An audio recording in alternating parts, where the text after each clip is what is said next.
एक बार महाराज युधिष्ठिर ने बड़े विधि विधान और उत्साह के साथ एक भव्य महायज्ञ का आयोजन किया। इस यज्ञ में दूर दूर से राजा महाराजा, विद्वान, मुनि और आम लोग शामिल हुए। यज्ञ का वातावरण बहुत पवित्र और भव्य था। यज्ञ कुंड से उठता धुआं और वेद मंत्रों की गूंज हर किसी के मन को शांति और आनंद प्रदान कर रही थी। यज्ञ के अंतिम चरण में दूध और घी से आहुति दी गई। सभी की आंखें आकाश की ओर थीं, क्योंकि यज्ञ की सफलता का संकेत तब मिलता था जब आकाश से घंटियों की मधुर ध्वनि सुनाई देती थी। लेकिन इस बार सबकी प्रतीक्षा व्यर्थ गई। घंटियों की ध्वनि सुनाई नहीं दी। ये देखकर युधिष्ठिर बहुत चिंतित हो गए। वे सोचने लगे कि इतनी विधि विधान और श्रद्धा से यज्ञ किया गया, फिर भी यज्ञ पूर्ण क्यों रह गया।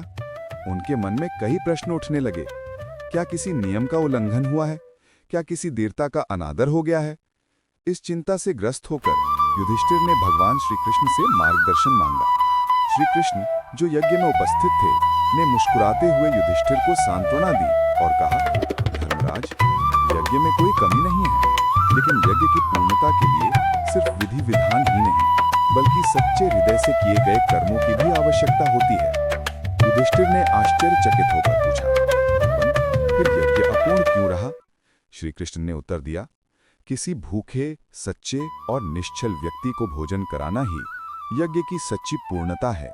जब ऐसे व्यक्ति की आत्मा तृप्त होगी, तभी आकाशीय घंटियों की ध्वनि सुनाई देगी। युधिष्ठिर ने श्री कृष्ण की सलाह को गंभीरता से लिया और उस सच्चे भूखे व्यक्ति की खोज में निकल पड़े। वे गांव-गांव घूमे, कई लोगों से मिले, लेकिन किसी का हृदय इतना निश्चल नहीं लगा। अंततः एक सुदूर गांव में उन्हें एक साधारण और निर्धन व्यक्ति की कुटिया मिली। युधिष्ठिर ने उस व्यक्ति से विनम्रता से कहा, बाबा, मैं युधिष्ठिर हूँ। मैं आपके पास एक विशेष उद्देश्य से आया हूँ। कृपया हमारे यज्ञ में आकर भोजन करें। ये यज्ञ की सफलता के लिए अत्यंत आवश्यक है। वो निर्धन व्यक्ति पहले झिझकते हुए बोला, महाराज, मैं तो एक साधारण और निर्धन व्यक्ति हूँ। भला मेरे भोजन करने से आपके यज्ञ की सफलता कैसे हो सकती है? लेकिन युधिष्ठिर ने उसे समझाया और बड़ी विनम्रता से प्रार्थना की। अंततः उसकी सहमति से युधिष्ठिर उसे यज्ञ स्थल पर ले आए। वहां द्रौपदी ने अपने हाथों से स्वादिष्ट भोजन तैयार किया और उस व्यक्ति को बड़े आदर के साथ परोसा। जो ही उस निर्धन व्यक्ति ने भूख से बेहाल होकर भोजन ग्रहण किया और तृप्त होकर डकार ली, उसी क्षण आकाशीय घंटियों की मधुर ध्वनि गूंज उठी। सभी लोग आश्चर्यचकित हो गए और खुशी से झूम उठे। युधिष्ठिर ने श्री कृष्ण से पूछा, भगवान, इस निर्धन व्यक्ति में ऐसी कौन सी विशेषता है कि उसके भोजन करने के बाद ही यज्ञ सफल हो सका?